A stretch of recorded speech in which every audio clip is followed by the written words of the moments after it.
We're late. 20. Okay. Manuscript graveyard would be the one. First, who has played tabletop role-playing games before? I'm sorry, I don't know what that means. I haven't. Like Dungeons and Dragons. Dungeons and Dragons, you roll dice. Okay. Like I play like Monopoly. It's not. It's different. Yeah. Okay.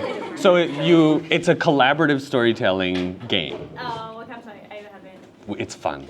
I love it. This is my newest toy, and it's gorgeous. Yeah, so you're This is Stormlight, the Stormlight Handbook for the Cosmere RPG. Like, just gorgeous. They really went all out with it. The artwork's great. I'll pass it around. You can look at it.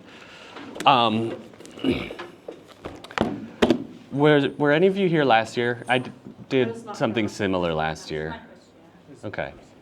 Okay, I think you popped in and took pictures of me. That's right. But other than that, okay. So I'll cover some of what I covered last year. And since only 2 of you have ever played a role-playing game, I'll cover a little bit about role-playing games in general. Anyway, so rulebook, who wants to start with it? Yeah, right in the middle. That'll make it easy to pass around. Okay, this is called a Game Master screen. Oh, this chair. Okay. So it just has quick reference for rules in the center. First tool I like for writing, I actually make my own like quick reference for different types of storytelling. So if I know I'm dealing with a magic system that is complicated, I'll have that out so I can reference my own thing. Anyway, you can look at that too if you want. The artwork's better in the book, but pass that around. And then if you want to look at my fun dice, I brought some fun dice. This system specifically, so basically tabletop role-playing game, you have dice, you create a character, and then one person plays the narrator of the story. They generate a scenario, and that's my job. I get paid to do that, not full time. So the game master creates a scenario, you create a character, and you put that character in that scenario, and the game master says, roll for initiative. yeah, roll for initiative. Let's see, what's one that I'm working on right now? I'm doing an Avatar: The Last Airbender one. And Avatar: The Last Airbender? Who's seen that? Good, good. Okay, so the story was the last airbenders, so refugees at the beginning of the 100-Year War, when there was an airbender genocide. So they played a fleet of refugees trying to escape the Fire Nation.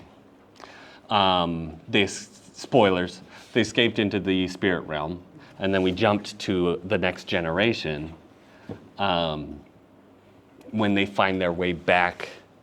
It's 2 generations later. They find their way back into the physical realm during the Korra era, after the Korra TV show.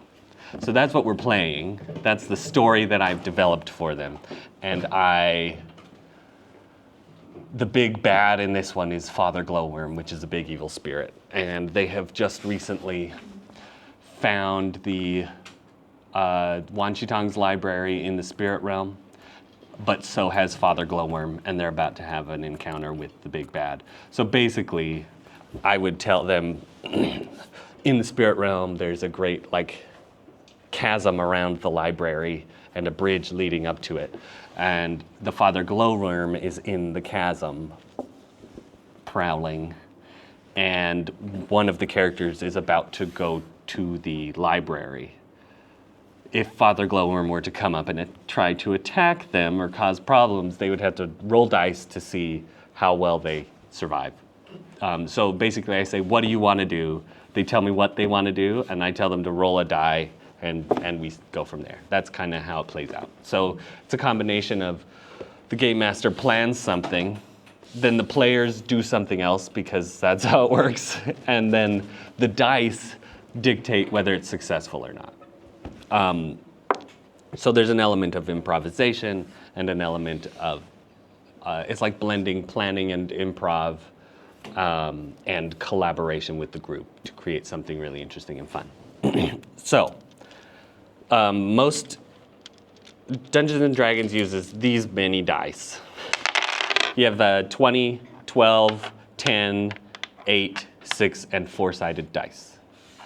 And then this system uses something that's a new tool that I really like. That's the wrong one. These 3 are called plot dice, and they don't have numbers on them. They do, but they don't. It's 6-sided, but it's used differently. And I'll tell you how that works, because I think it's a good tool for just all storytelling in general. This is a fun bag I found that I put dice in. Anyway, so if you want to look at the dice, I'll also pass those around. Please don't lose them. They're fun toys. I have more, but I don't want to lose them anyway. So I didn't bring. I have a metal set that I didn't bring. This one has a fun like Sakura themed set. My favorite set because I like how it rolls. And then a set that was embedded in soap that we just finished using the soap, and the dice came out of the soap recently. And then this is my newest set that came with that book. So you can take a peek, roll some dice. Okay. So, and then there are these. This is item cards. They're less useful to me in writing, but they're useful in game playing. So if you like, a character picks up a new sword, you give them a card and it gives them the information about the sword. This is what they call a plot deck, and it goes with the new dice that I mentioned before. So, let's see.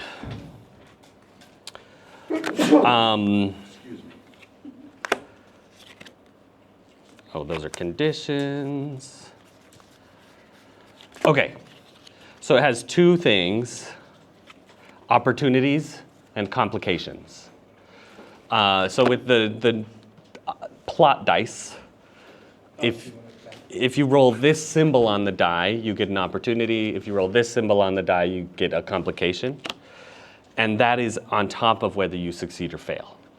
So the thing that I take from this tool is even if your characters do something right, they do it well, something can still go wrong. And this has a bunch of possible things that can go wrong. So I use those if I don't have my own ideas of how to give like a success with a negative twist or a failure with a positive twist. So you can add an opportunity to a failure. So that's how I use those. Okay. Those are my new toys that I didn't have last year. They're brand new. But I'm going to tell you a story about myself. So I've told stories since forever. I haven't written them since forever. In high school, I didn't feel like I was a very good writer, so I didn't spend a lot of time writing. Pass those around. You can see what kind of ideas they have for opportunities and complications. It wasn't until college, but I still told stories. With my friends, we would play sorry, I keep moving. No. Doesn't know where I went. We would play games, like imagination games as kids, where we would come up with a story and we'd have magic or we'd get isekai'd somewhere, or that term didn't exist at the time, but so we'd play games like that, and that's how we tell stories. But I never felt like a very good writer, and I wasn't. But I developed some good storytelling habits from playing those games, and later I learned how to write. In college, I finally had a good English teacher, and I was like, oh, I actually like this all of a sudden. And it just took the right kind of teacher for me. And I started writing.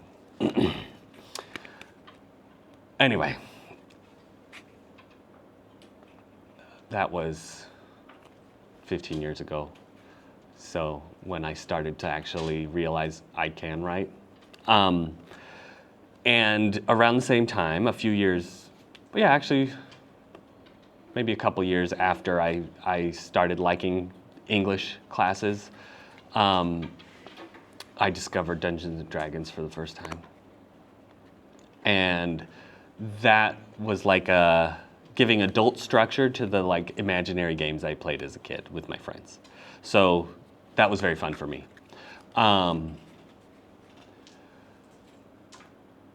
And like writing and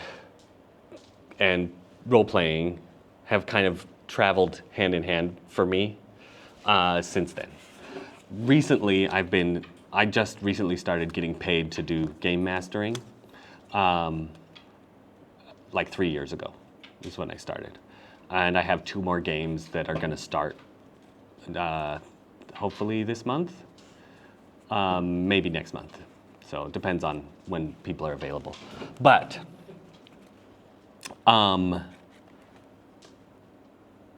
yeah.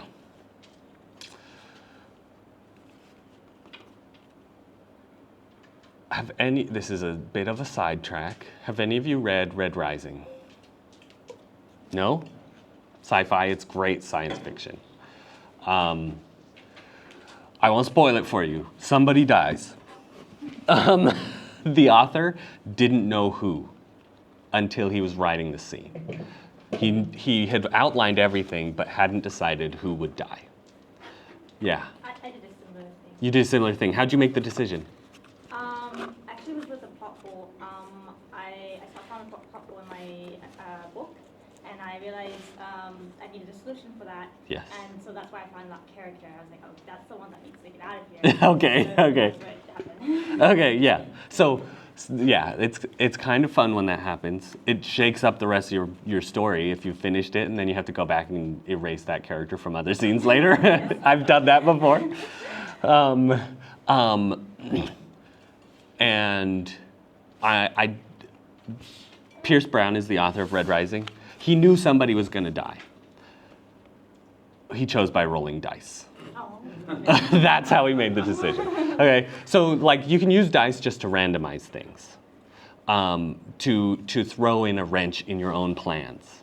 I think the most important tool that I have developed from playing role-playing games is I've become comfortable with improv, like surprise myself. In the book I've been working on for way too long, I had a first draft that was really rough. Every first draft is, so don't feel bad if yours is too. But I had a really rough first draft, and I did a second draft, and something wasn't working still. And on my third draft, I was writing, and I hit like the halfway point, and I realized the main character had to die halfway through the book. And that changed the entire second half of this story. But instead of being terrified by that, because I'd had practice improvising when players throw my plans off, it was exciting to me instead. Because it was like the story was speaking to me. My players were telling me it should go this way. And I could be excited and trust my instincts because I'd done that before in a different setting. So that is the most useful tool I've developed. It's just practice being surprised by your characters. And it's easier to be surprised by them when somebody else is writing them. So anyway, I was playing D&D last year with a group, and I planned this whole dungeon for them to go into. There was a dragon that was raiding towns for sheep nearby, and the dragon was a shadow dragon, which means at night and in darkness it is stronger. And they were hired by the town to take care of the dragon and save the town. They're like a group of adventurers for hire. I planned this dungeon. They walked up to the entrance and they said, nope, we're not going in there because it's strong in shadow. I refuse to go into your dungeon of death and doom. And instead, they went to the town and they said, hey, can we kill some of your sheep? And I said, you gotta convince them. So they role play, they like have conversations, and I play the townsfolk and they play the characters explaining why they want some sheep to kill. They wanted sheep to kill because one of the players was a necromancer and could resurrect sheep. So they wanted to kill the sheep, stuff them with explosives, animate their dead corpses filled with explosives, and send those into the cave as bait for the dragon to fall for. So at that point, I say, okay, roll the dice, see if you can convince the town people, and they did. So they send these sheep into the cave, and the dragon is waiting for anything. Dragon eats the sheep and gets blown up from the inside out. And they never even stepped into the cave. I could not plan for that. Like, there is no way I could expect that, okay? It just came out of nowhere, and it's better than anything I could have planned. And sometimes, when a character surprises you, even though it might be scary, it's better than anything you can plan. You cannot prepare yourself for killing your main character halfway through a story,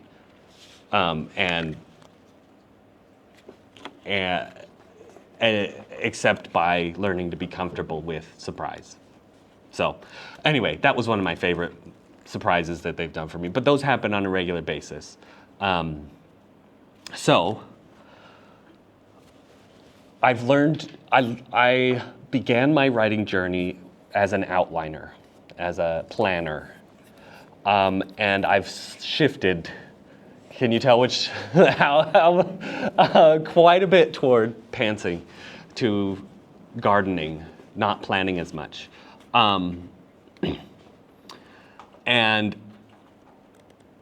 What I've tried to develop is a hybrid approach.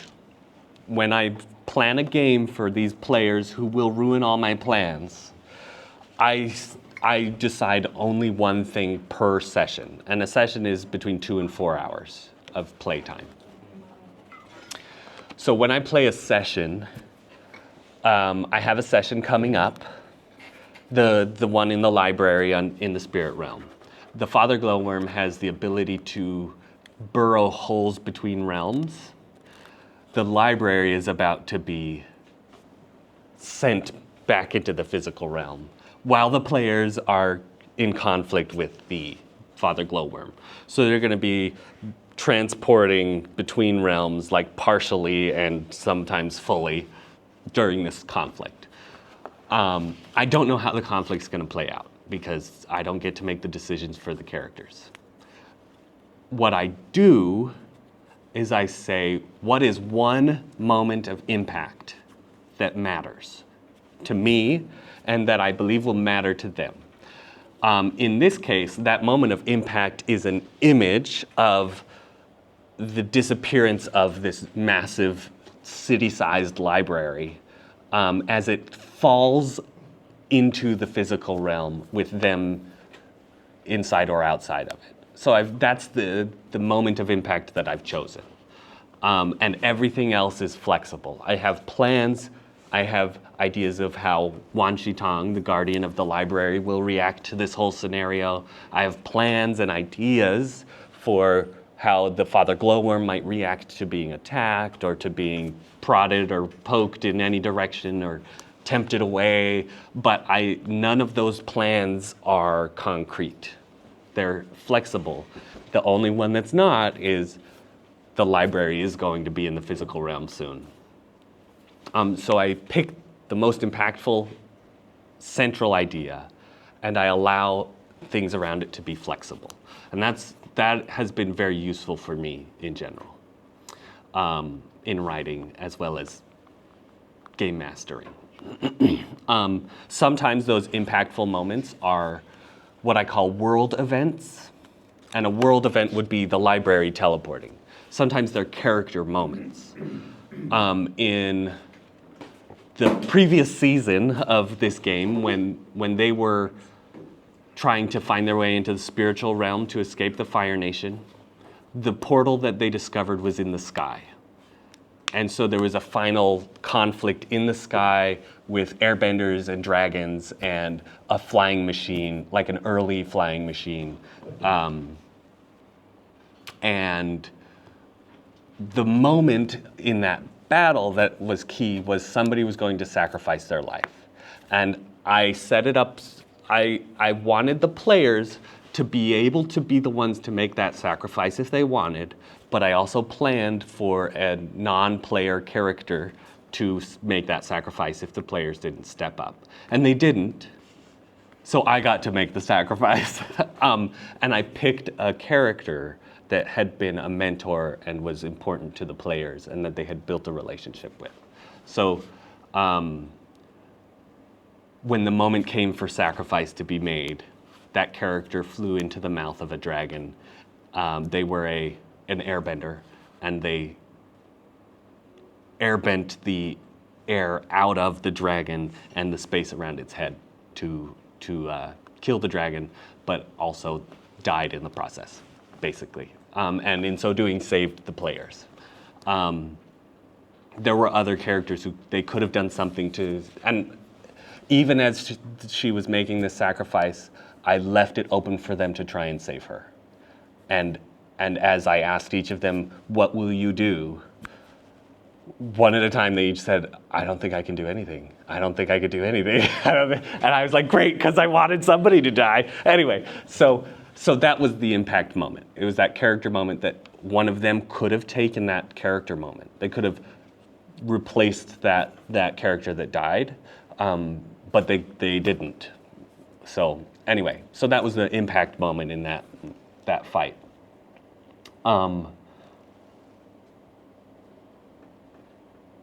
Anyway, so I try and focus on the moments of impact for any given scene.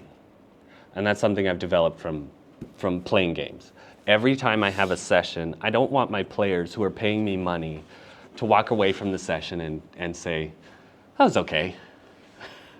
I want them to walk away and say, this only happened once, but I'm gonna brag.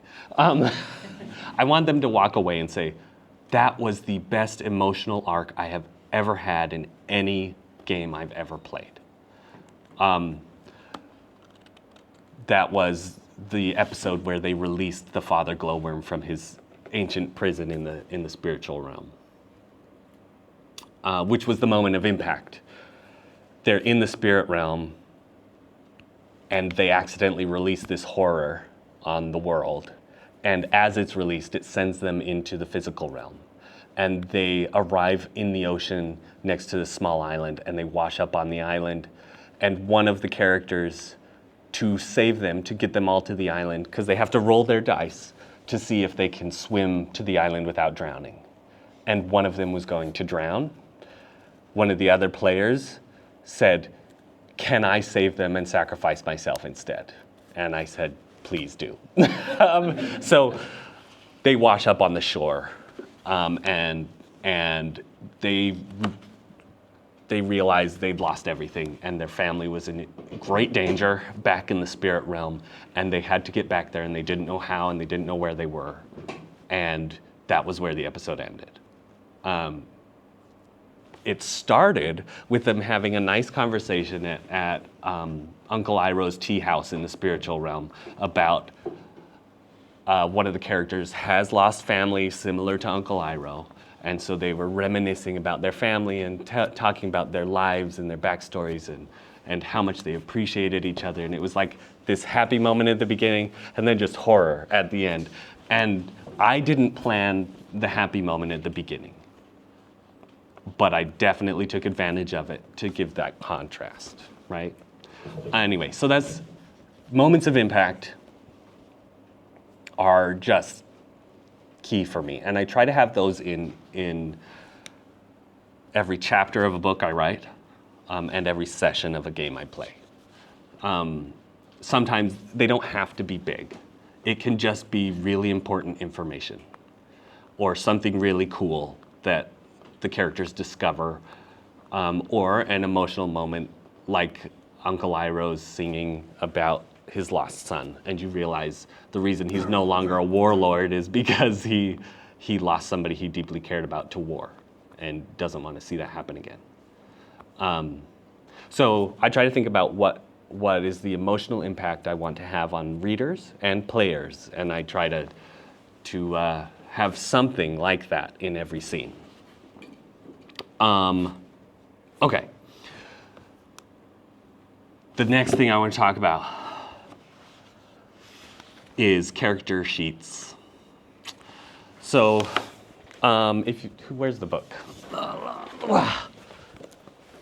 I almost printed off some character sheets, but this right here tells you the information about your character. Their like physical strength, physical speed, their intelligence, their willpower, their awareness, and their presence. In Dungeons and Dragons, it's a little different, but those are like how you can measure, make a character measurable. Okay. So it has another thing in there that is purpose, which I think is really interesting. Like, what does the character believe their purpose is, their goal? Has anybody read Brandon Sanderson, any of his stuff, Stormlight Archive? I didn't like his writing, but I think that his idea was very Yeah, his stories, his worlds, and his like that is all very interesting. His writing is kind of it's not very poetic. It's not like the most interesting words. Like the words on the page are just, they get the job done, kind of a thing. Yeah. In Stormlight Archive, the main character's brother dies before the book starts, in the first book. And you don't know how his brother died, but you get these flashbacks to before his brother died, and you basically learn through those flashbacks that his entire purpose was to protect his brother. And then his brother's dead before the book even starts. So, so that one has purpose, and there are a couple of rules that I have created for myself, for my players. One of them, I use purpose for everything before I even got this system, so they stole from me, maybe not. The other thing I use is trauma. I ask my players, what's the worst thing that ever happened to you before the story started? Because bad things will happen to them in the story. And then the other thing I like to ask is, what is an obsession you've developed because of your purpose or your trauma? So this character in Stormlight Archive, because he couldn't protect his brother, he's become obsessed with protecting people who are weak and cannot protect themselves, which is not a bad obsession to have, except sometimes it does damage to his mental health because he can't protect everybody. And that's kind of one of the main themes of the story.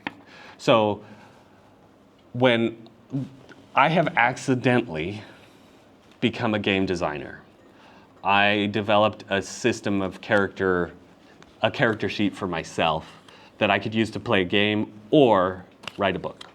So I like quantifying my character's strengths and weaknesses. And the way that I quantify it in my own character sheet that I've developed is I call it affinity. So I've broken it down into physical, mental, and emotional type affinities. And they have strong, average, and weak affinity. And I just make a note of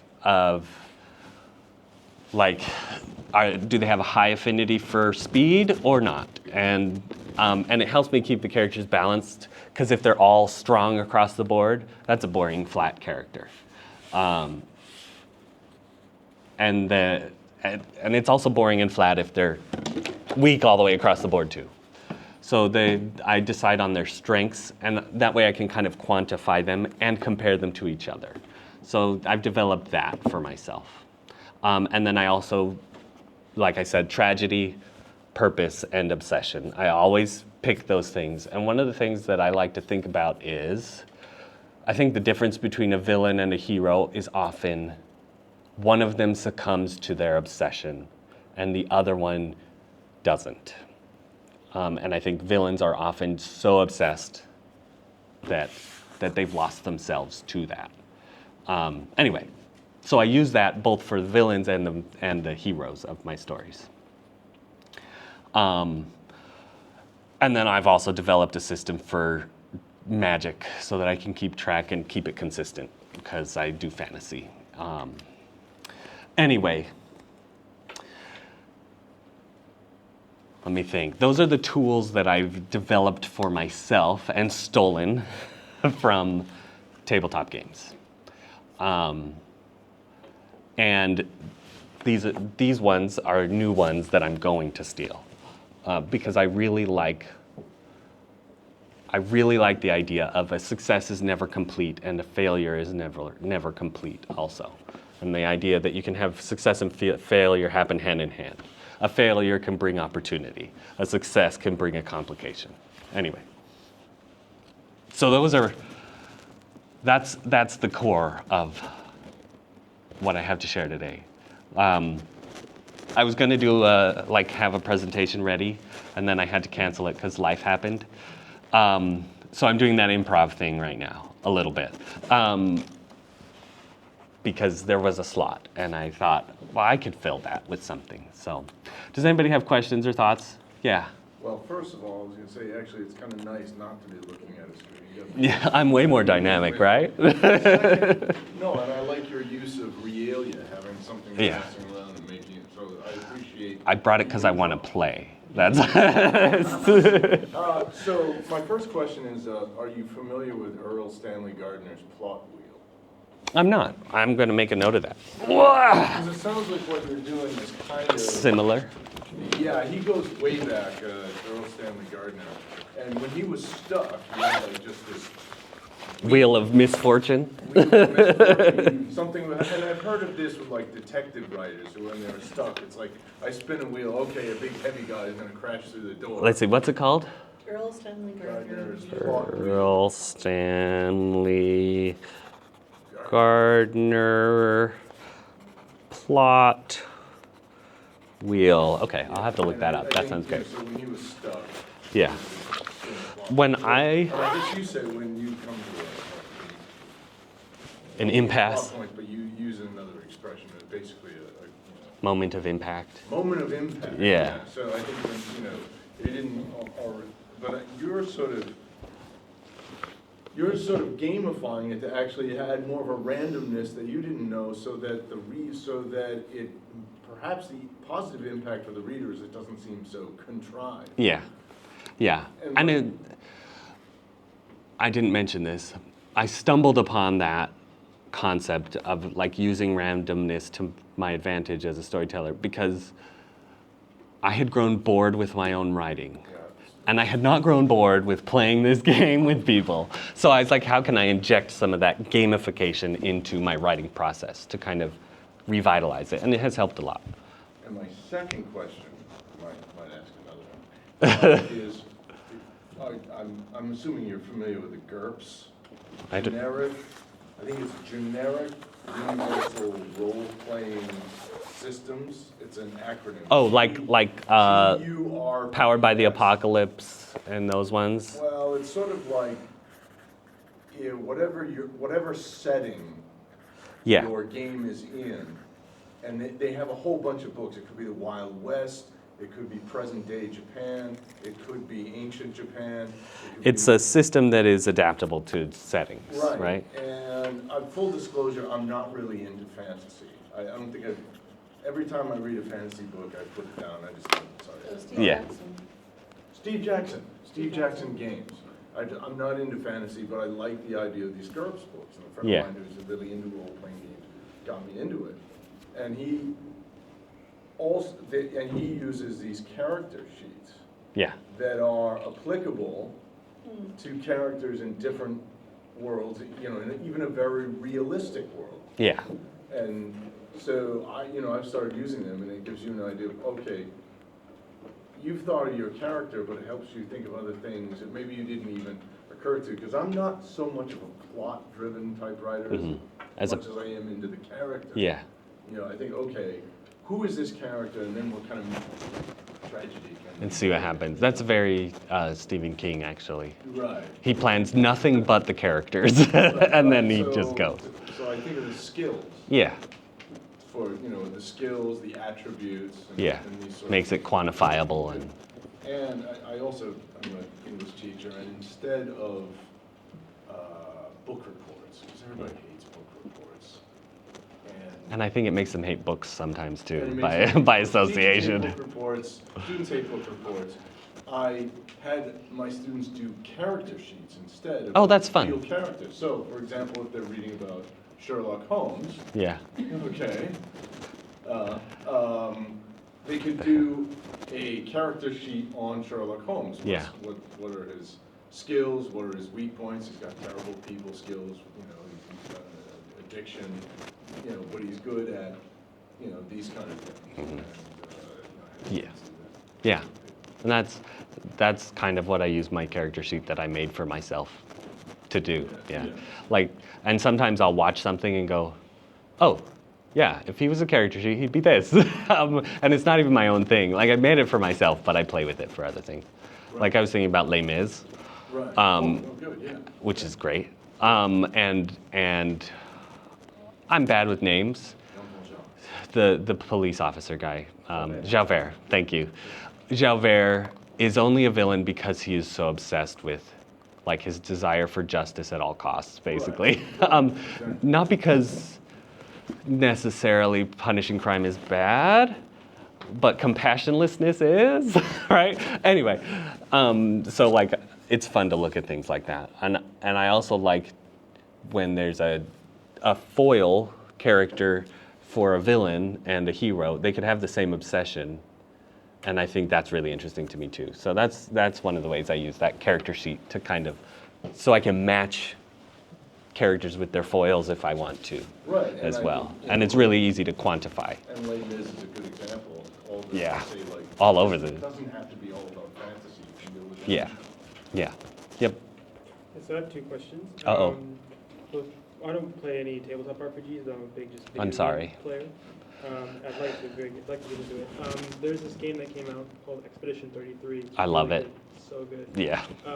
And there's a great UI spoiler in the beginning with Gustav, where you're looking at his item tree or his skill tree. Yeah. And, why is it so much smaller than the other ones? And I was like, I'm almost done with his skill tree and not everybody you're like, else's. Wait, why is everybody else's skill tree so much longer? And then that hits. So is there any space for you to get to do that as the game master in these games, kind of leave little breadcrumbs for people that are going to come back later? Or anything like that? Yeah, there always is.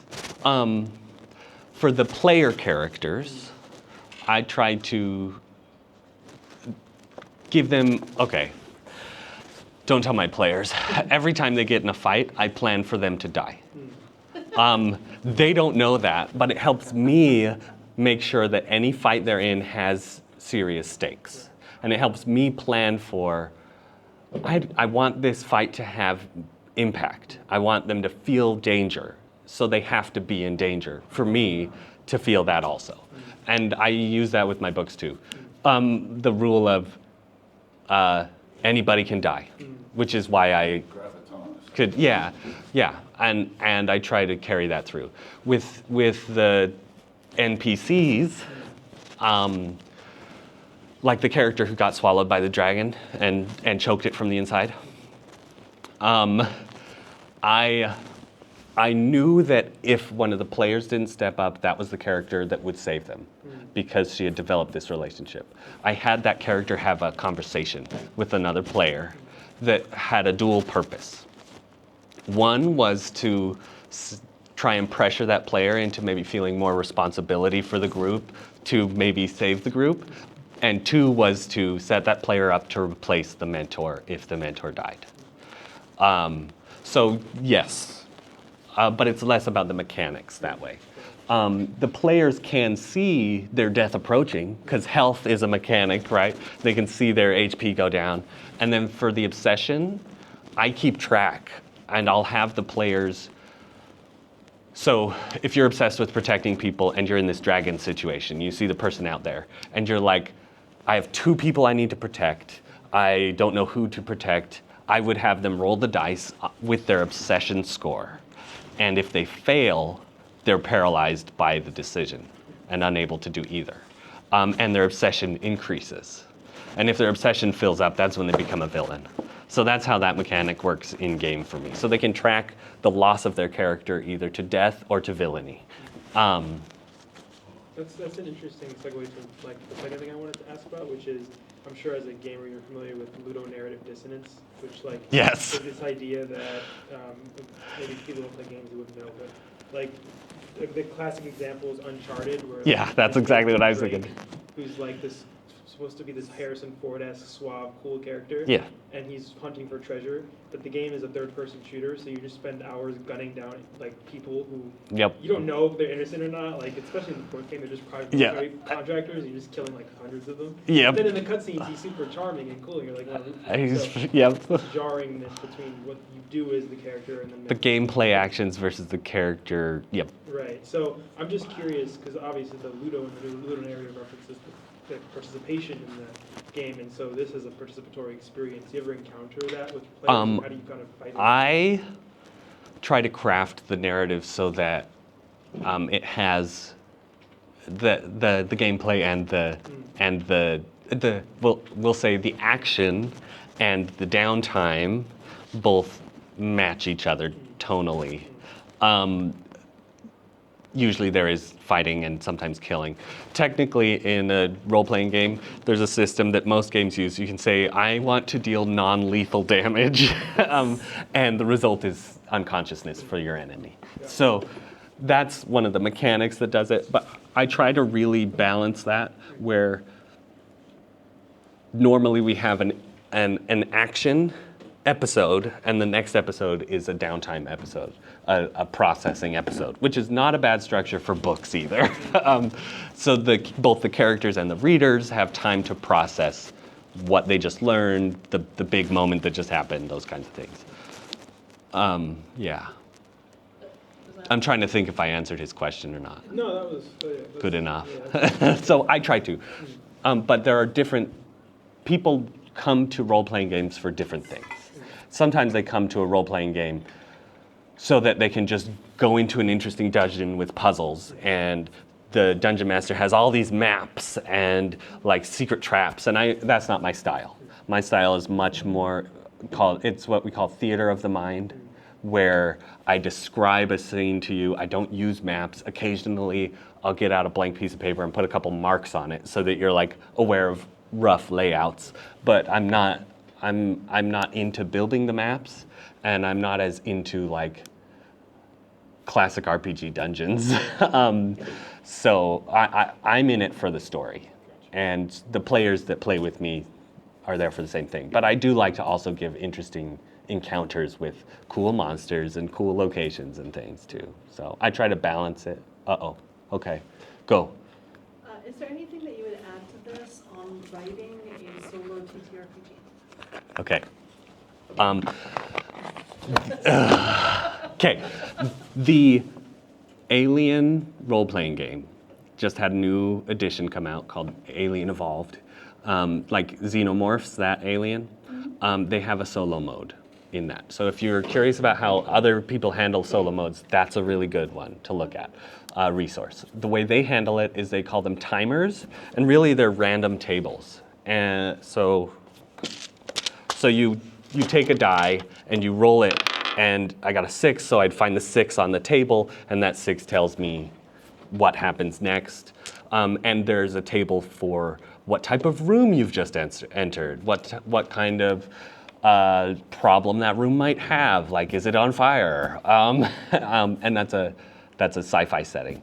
I don't use like a full gameplay system for my writing, but if I did, I would model it after that.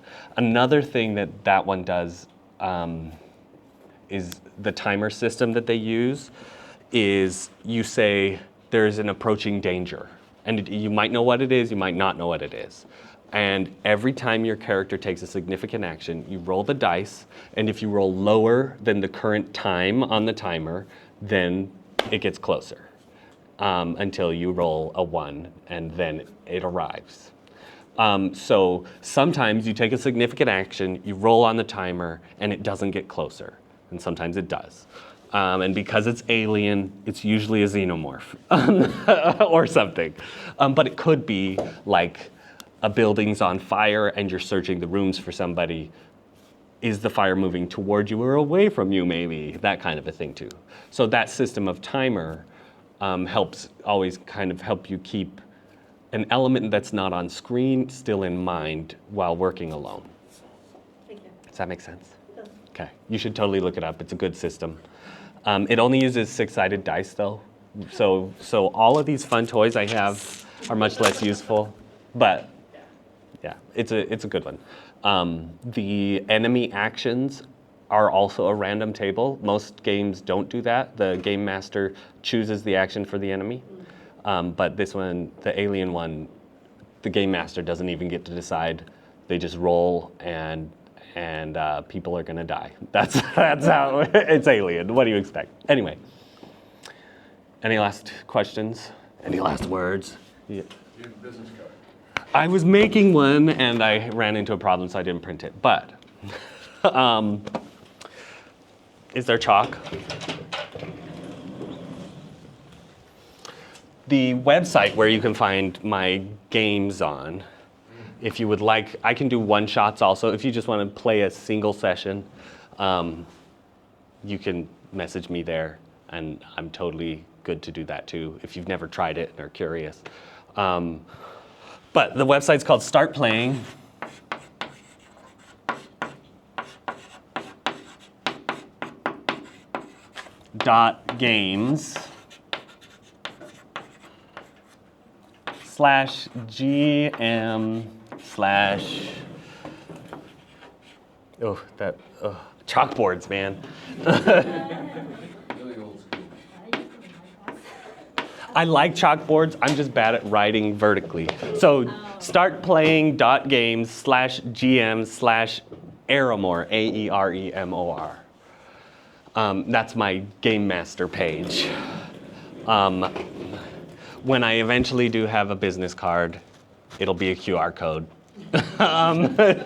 Anyway, that website does have other game masters and things too you can find there to play games if you want to try something out. They have Dungeons and Dragons, Cosmere, Alien, Avatar, just all kinds of things, pretty much anything. There's a joke in the Dungeons and Dragons community called Houses and Humans. Like you can see memes of dragons playing Dungeons and Dragons, but it's like you come home from work and your wife says, "Did you stop and get the things I asked you for?" "What do you do?" And he says, "I lie." And he rolls to see if he lies correctly, right? If he succeeds in his lie. Anyway, but there are games that are like, they have cozy games. So if you like cozy fantasy or something with low stakes, they have those. People do romance, people do action, sci-fi, fantasy, cyberpunk, just pretty much anything you can think of. So I mostly do fantasy and sci-fi. The alien system, I really want to get a group going with that one because I have plans of how to traumatize people.